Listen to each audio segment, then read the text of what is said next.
ஓம் தொலைக்காட்சி நேயர்களுக்கு வணக்கங்கள். மற்றும் ஒரு வணக்கம் ஓம் டிவி நிகழ்ச்சியின் வாயிலாக உங்கள் அனைவரையும் சந்திப்பதில் மகிழ்ச்சி.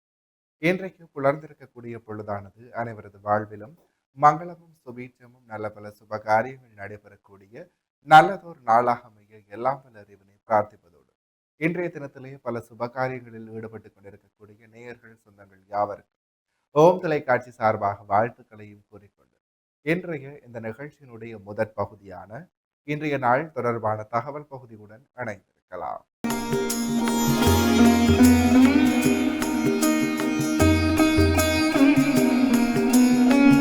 இணைந்து கொண்டிருக்கின்றோம் இன்றைய நாள் தொடர்பான தகவல் பகுதியுடன். அந்த வகையில் இன்றைய நாளானது ஆவணி மாதம் வெள்ளிக்கிழமை 7/8/2026 தமிழுக்கு பராப வருடம் ஆடி மாதம் 22ஆம் நாள். இன்றைய நாளிற்குரிய நல்ல நேரங்களாக இன்று காலை 9:15 தொடக்கம் 10:15 வரை, பின் மாலை 4:45 தொடக்கம் 5:45 வரை. அடுத்த ராகு காலமாக இன்று காலை 10:30 மணி தொடக்கம் 12 மணி வரை. யமகண்டம் இன்று மதியம் 3 மணி தொடக்கம் 4:30 மணி வரை. அடுத்த சூரிய உதயத்தை பார்க்கலாம். இன்று காலை 6:04க்கு புலர்ந்திருக்கின்றது. திதியாக இன்று பிற்பகல் 1:56 வரை நவமி திதியும் பின்பு தசமி திதியும் நிலவுகிறது. நட்சத்திரங்களாக இன்று மாலை 4:51 வரை கிருத்திகை நட்சத்திரமும் பின்பு ரோகிணி நட்சத்திரமும் நிலவுகிறது. சந்திராஷ்டம நட்சத்திரங்களாக இன்று மாலை 4:51 வரை சித்திரை நட்சத்திரமும் பின்பு சுவாதி நட்சத்திரமும் நிலவுகிறது. சித்திரை மற்றும் சுவாதி நட்சத்திரத்தில் உள்ளோர் செய்கர்மங்கள் யாவற்றிலும் நிதானத்துடனும் பொறுமையுடனும் செயலாற்றல் சிறப்பு.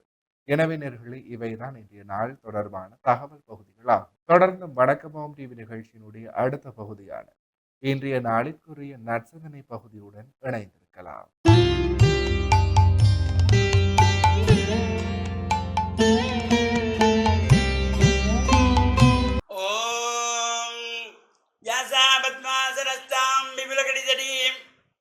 पद्मवत्राजलाक्षी गंभीरावर्धनाभिस्तनवर्णमिदां शुभ्रवस्त्रोक्तरीयां लक्ष्मीं दिवीर्गजेन्द्रै मणिगणगजितैः स्नापिता गेमकुम्भैः नित्यं सा पद्महस्ता मम वसति गृहे सर्वमाङ्गल्ययुक्ता महालक्ष्मी च विद्महे विष्णुपत्नी च धीमहि तन्नो लक्ष्मी प्रचोदयात्. ஓம் நமச்சிவாய. மேன்மைகள் சைவ நீதி விளங்குக உலகமெல்லாம். நோயற்ற வாழ்வே குறைவற்ற செல்வம். அந்த நோய் நொடிகள் இல்லாத வாழ்வு இந்த உலக மக்கள் எல்லோரும் வாழ வேண்டும் என்று கலியுகத்தின் காந்தமலை ஜோதியாகிய சபரிமலை சுவாமி ஐயப்பனுடைய திருவடிகளை சிறந்தாழ்த்தி டான் தமிழொலி ஓம் தொலைக்காட்சி நேயர்கள் அனைவருக்கும் சர்வதேச இந்து மத குறிப்பீடம் அகில இலங்கை சபரிமலை ஸ்ரீ சாஸ்தாபீடத்தின் சார்பில் இனிய வணக்கங்களும் நல்லாசிகளும். இன்றும் மங்களகரமான பராபவ வருஷம் ஆடி மாதம் 22ஆம் நாள் 7/8/2026 வெள்ளிக்கிழமை. இன்று மலர்ந்திருக்கின்ற இன்றைய பொழுதும் நம் எல்லோருடைய வாழ்விலும் எல்லா விதமான சிறப்புகளும் வெற்றிகளும் கிடைக்க வேண்டும் என்ற இறைவனை பிரார்த்தித்து பெற்ற தெய்வங்கள் குலதெய்வங்களையும் வழிபாடு செய்து பெற்றோர்கள் பெரியோர்களையும் வணங்கி அவருடைய அன்பையும் ஆசையும் பெறுகின்ற பொழுது எந்த நாளும் நமக்கு நல்ல நாள். இன்று சுக்கிரவாரம் என்கின்ற வெள்ளிக்கிழமை, ஆடி மாதத்தினுடைய 4வது வெள்ளிக்கிழமை. இந்த வருடம் 5 வெள்ளிக்கிழமைகள் இந்த ஆடி மாதத்திலே வந்திருக்கிறது. இன்று 4வது வெள்ளிக்கிழமை. ஆடி வெள்ளியிலே அம்பாளுடைய ஆலயங்களிலே, சிவன் ஆலயங்களிலே நடைபெறுகின்ற விசேஷ அபிஷேக பூஜை வழிபாடு ஆராதனைகளில் நாம் கலந்து கொள்வதோடு இந்த ஆடி வெள்ளிக்கிழமைகள் ஆடி மாதம் பூராவுமே கூழ் காய்ச்சுகின்ற சிறப்போடு கூடிய ஆலயங்களிலே இன்றைய தினமும் இந்த கூழ் காய்ச்சி கொள்வார்கள். ஆடி கூழ் காய்ச்சுவது இது ஆடி மாத பிறப்புக்கு மட்டும் காய்ச்சுவதல்ல. ஆடிக்கூழ் என்பது ஆடி மாதம் பூராவுமே அம்பாளுக்கு கூழ் காய்ச்சி நிவேதனம் வைத்தால் அது ஒரு தனித்துவமான சிறப்பு கிடைக்கக்கூடியது. இந்த ஆடி வெள்ளியிலே அம்பாள் ஆலயங்களில் உற்சவங்கள் நடைபெறும். யாருக்கெல்லாம் முடிகிறதோ இந்த ஆடி வெள்ளியிலே திருவிளக்கு பூஜை செய்து கொள்ளலாம். பொதுவாக திருமணம் தடைபெறுகின்ற கன்னிப்பெண்கள், திருமணமாகி குழந்தை பாக்கியம் இல்லாத தம்பதிகள், குடும்பத்தில் சச்சரவுகள் ஏற்படுகின்ற தம்பதியினர், அது மட்டுமல்லாமல் நாம் எப்பவுமே இந்த தீப பூஜை செய்கின்ற பொழுது எல்லோரும் நல்லா இருக்க வேண்டும். நாம் சேமத்தோடு சந்தோஷமாக இருக்கின்ற பொழுதிலும் தீபம் செய்ய வேண்டும். நாம் சந்தோஷமாக இருக்கிறோம், நமக்கு இது தேவையில்லை, இதை கஷ்டப்படுறவங்க போய் செய்யட்டும் என்று விடுகின்ற விஷயம் அல்ல. நாம் செய்ய செய்ய செய்ய செய்ய அதனுடைய சக்தி அதிகரித்து கொண்டிருக்கும். லக்ஷ்மி கடாட்சம் நிறையக்கூடியது. இந்த வெள்ளிக்கிழமையிலே தீப பூஜை ஒரு சிறப்பு. இந்த ஒளியை ஏற்றி வைக்கின்ற பொழுது அதில் லக்ஷ்மியை ஆவாகனம் செய்து குங்குமத்தினாலே அர்ச்சனை செய்து லக்ஷ்மியினுடைய கீர்த்தனைகள் பாராயணம் செய்து கொள்ளலாம், ஸ்தோத்திரங்களை படித்துக் கொள்ளலாம். எது எல்லாம் நமக்கு முடிகிறதோ அவர் செய்து கொள்ளலாம். அஷ்டோத்திர நாமாவினாலே அர்ச்சனை செய்து கொள்ளலாம். இவ்வாறு செய்யப்படுகின்ற பொழுது இந்த ஆடி வெள்ளியிலே ஒவ்வொரு வெள்ளிக்கிழமையும் நாம் இந்த தீபம் செய்து கொள்ளலாம். நமக்கு ஒவ்வொரு வெள்ளியும் தான் முடியலையா, இன்னைக்கு 4வது வெள்ளி, அடுத்து வருகின்ற வெள்ளி 5வது வெள்ளி, இன்னைக்கு ஆடி பூரத்தோடு சேர்ந்ததாக அமைந்திருக்கின்ற ஒரு தனித்துவமான சிறப்பு. இவ்வாறு இந்த தீப பூஜை செய்கின்ற பொழுது லக்ஷ்மி கடாட்சம், அஷ்ட ஐஸ்வர்யங்களும் கிடைக்கின்ற வகையிலே தனலட்சுமி, தானியலட்சுமி, வீரியலட்சுமி, விஜயலட்சுமி, நித்தியலட்சுமி, சத்தியலட்சுமி, சந்தானலட்சுமி, சௌபாக்கியலட்சுமி என்ற அஷ்ட லட்சுமியினுடைய அஷ்ட ஐஸ்வர்யங்களும் கிடைத்து வாழ்வு உயர்வு பெறுகின்ற வகையிலும் இப்பொழுது இந்த ஆடி பூரத்தை முன்னிட்டு பல்வேறு ஆலயங்களில் உற்சவங்கள், அதேபோல் ஆடி அமாவாசையை முன்னிட்டு பல்வேறு ஆலயங்களில் உற்சவங்கள் நடைபெற்றுக் கொண்டிருக்கின்றன. இலங்கையின் பிரசித்தி பெற்ற மாவைக்கந்தன் ஆலயம், மாவுட்டபுரம் கந்தசுவாமியார் ஆலயத்தினுடைய இந்த மகோத்சவம் நடைபெற்றுக் கொண்டிருக்கின்றது. சங்கானை ஓடைக்கரை சிவன் ஆலயத்திலே இந்த மகோத்சவம் நடைபெற்றுக் கொண்டிருக்கின்றது. பருத்தித்துறை புலோலி பர்வதபத்தினி அம்பிகா சமேத பசுபதீஸ்வர சிவன் ஆலயத்திலே பர்வதபத்தினி அம்பாளுக்கு இந்த ஆடிப்பூர மகோத்சவம் நடைபெற்றுக் கொண்டிருக்கின்றது. கேகாலை மாவட்டம் அம்பேபுச வரக்காபுல கொழும்பு கண்டி வீதியில் அமைந்திருக்கின்ற ஸ்ரீ முத்துமாரி அம்பாள் ஆலயத்திலே இந்த ஆடிப்பூரத்தை முன்னிட்டதாகிய உற்சவம் நடைபெற்றுக் கொண்டிருக்கின்றது. இவ்வாறு நடைபெறுகின்ற பூஜை வழிபாடு நாமும் சென்று இறை அருளை பெற்று மண்ணில் நல்ல வண்ணம் வாழ டான் தமிழொலி ஓம் தொலைக்காட்சி நேயர்கள் அனைவருக்கும் சர்வதேச இந்து மத குருபீடத்தின் சார்பில் நல்ல ஆசிகளை கூறிக்கொள்வதில் மன மகிழ்வு கொள்கிறோம். சர்வே ஜனாக சுகினோ பவந்து சமஸ்த சன்மங்களானி சந்து. சுபம். இன்றைய நாளிற்குரிய நற்சிந்தனை பகுதியை சிறப்பான முறையில் வழங்கிய ஆன்மீக அருள் ஜோதி ஸ்ரீ ஐயப்பதாச சாம்பசிவ சிவாச்சாரியார் ஐயா அவர்களுக்கு மனம் கடிந்த நன்றிகள். தொடர்ந்து நிகழ்ச்சியினுடைய அடுத்த பகுதியான இன்றைய நாளிற்குரிய ராசிபலன் பகுதியுடன் இணைந்திருக்கலாம்.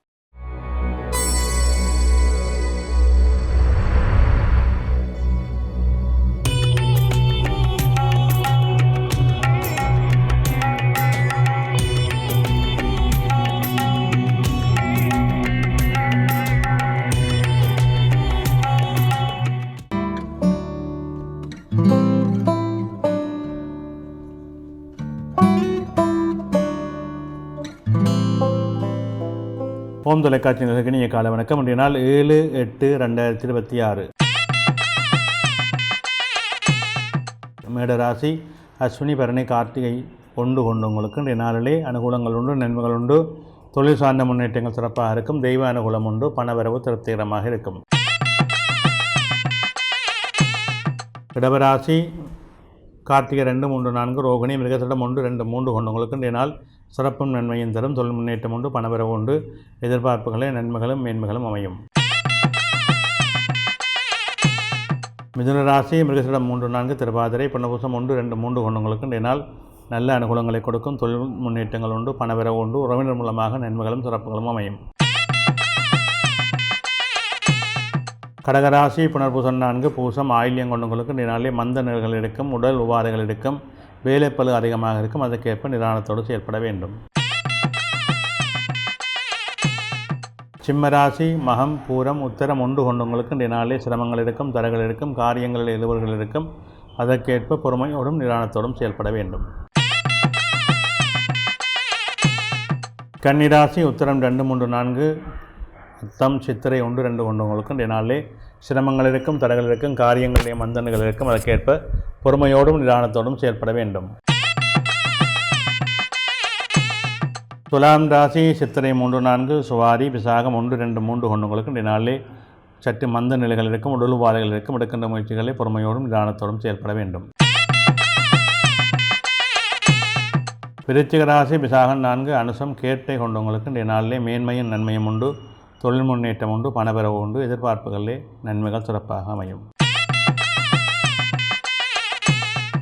தனுசு ராசி மூலம் பூராடம் உத்திராடம் உண்டு கொண்டவங்களுக்கு இந்த நாளிலே சற்று அலைச்சல் நிலைகள் இருக்கும், காரியங்களிலே மந்த நிலைகள் இருக்கும், தொழில் சார்ந்த முன்னேற்றங்கள் இருக்கும், பணவரவு மத்தியமமாகவே அமையும்.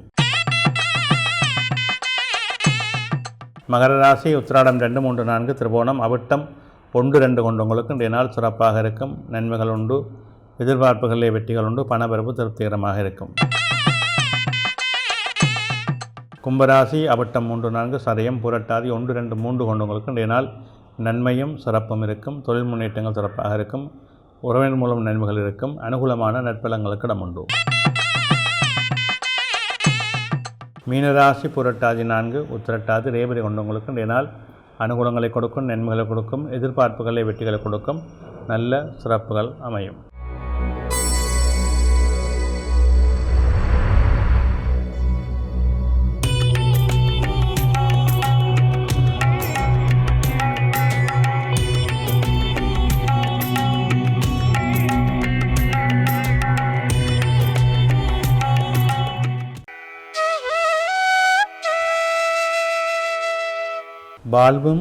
வாழ்வு சார்ந்த செயல்பாடுகளும் உலகத்திலே எல்லா மனிதர்களுக்கும் ஒரு விதமான கட்டுப்பாட்டை கொடுத்திருக்கின்றது.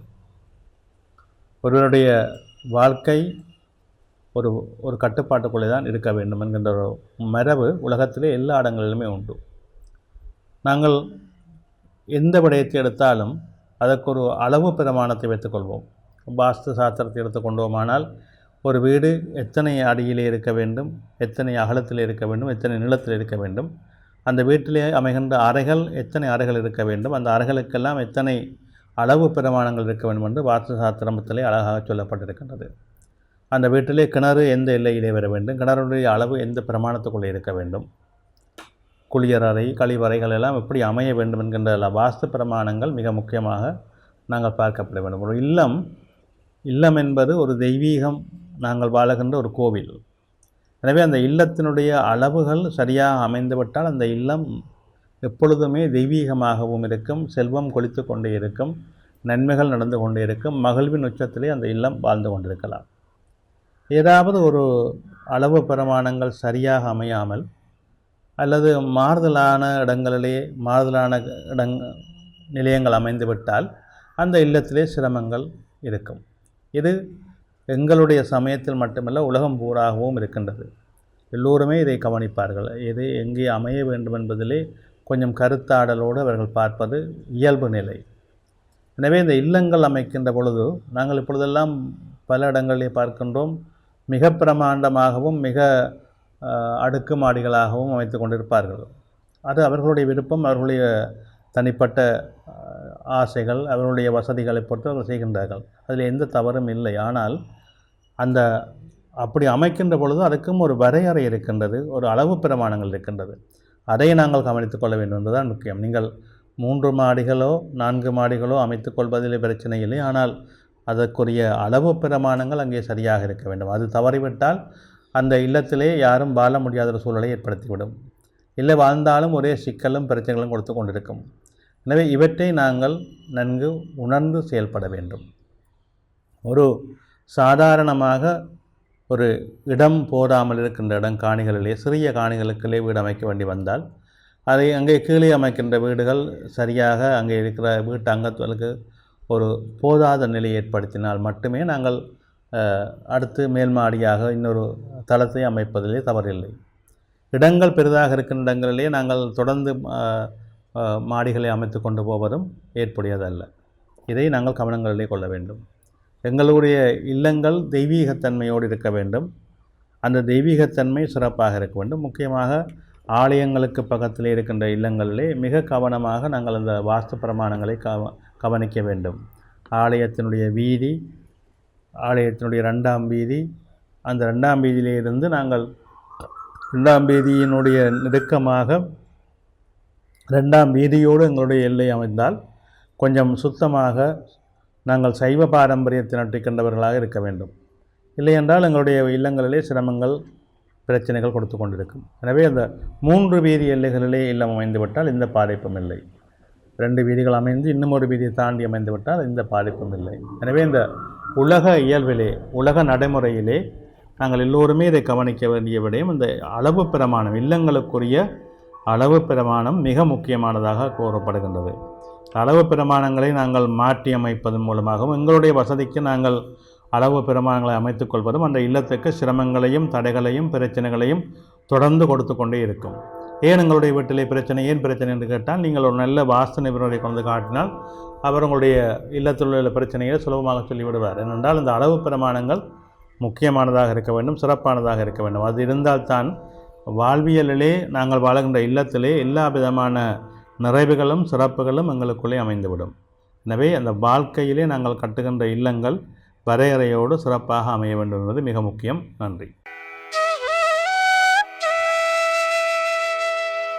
இன்றைய நாளுக்குரிய 12 ராசிகளுக்குமான பொது பலன்களை சிறப்பான முறையில் வழங்கிய ஸ்ரீ ராமதேவ லோகேஸ்வர குருக்கள் ஐயா அவர்களுக்கு மனம் கடிந்த நன்றிகள்.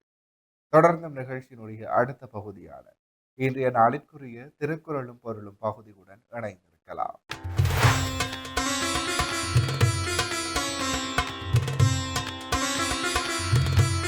இணைந்திருக்கின்றோம் வணக்கம் ஓம் டிவியின் திருக்குறளும் பொருளும் பகுதியுடன். இன்றைய நாளிற்குரிய குறளும் பொருளுமாக சீர்மை சிறப்புடு நீங்கும் பயனில நீர்மையுடையார் சொலின். இக்குறளினுடைய பொருளாக பயனில்லாத சொற்களை நல்ல பண்பு உடையவர் சொல்லுவாரானால் அவனுடைய மேம்பாடு அவரவர்க்குரிய மதிப்போடு நீங்கிவிடும்.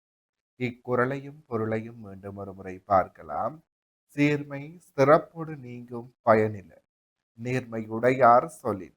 இக்குறளினுடைய பொருளாக பயனில்லாத சொற்களை நல்ல பண்பு உடையவர் சொல்லுவாரானால் அவனுடைய மேம்பாடு அவரவர்க்குரிய மதிப்போடு நீங்கிவிடும். எனவே நேயர்களே, இவைதான் இன்றைய நாளிற்குரிய திருக்குறளும் பொருளும் பகுதியாகும். இன்றைய நாளிற்குரிய அனைத்து வணக்கம் ஓம் டிவி பகுதிகளும் நிறைவேறியது. மற்றும் ஒரு வணக்கம் ஓம் டிவி நிகழ்ச்சியின் வாயிலாக உங்களை சந்திக்கும் வரை உங்களிடத்திலிருந்து விடைபெற்று செல்கிறேன். நன்றி, வணக்கம்.